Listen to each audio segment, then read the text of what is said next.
సభను స్పీకర్ ఏకపక్షంగా నడుపుతున్నారని assembly session ని బహిష్కరిస్తున్నామని అన్నారు హరీష్ రావు.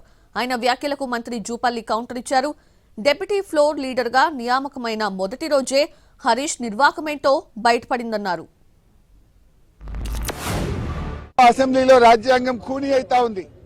ప్రధాన ప్రతిపక్షానికి మైకే ఇవ్వడం లేదు. అందువల్ల మేమందరం కూడా ఇక ఈ శాసనసభలో కూర్చున్నా వేస్ట్, మైక్ ఇవ్వకుండా ముఖ్యమంత్రిని తిట్టద్దంటాడు.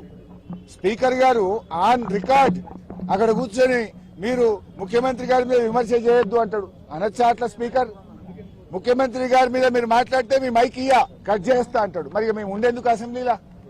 స్పీకర్ గారి పక్షపాత వైఖరికి నిరసనగా ఈ శాసనసభ ఈ సెషన్ ను బీఆర్ఎస్ పార్టీ బహిష్కరించాలని నిర్ణయం తీసుకున్నది. ఎవరు డిప్యూటీ లీడర్గా డిప్యూటీ లీడర్ అయిన మొదటి రోజే ఈ నిర్వాహకం ఎంత ఉందో గొప్పగా ఉందో కనపడతా ఉంది కదా హరీష్ రావు గారిది. బాధ్యత విస్మరిస్తే ఎట్లా? కాబట్టి మరొకసారి యావత్ పాలమూరు జిల్లా ప్రజాప్రతినిధులను, పాలమూరు జిల్లా ప్రజాప్రతినిధులుగా మీకు రెండు చేతులు జోడించి ప్రార్థిస్తాం. దయచేసి పాల్గొనండి, వాస్తవాల్ని బయటపెట్టండి.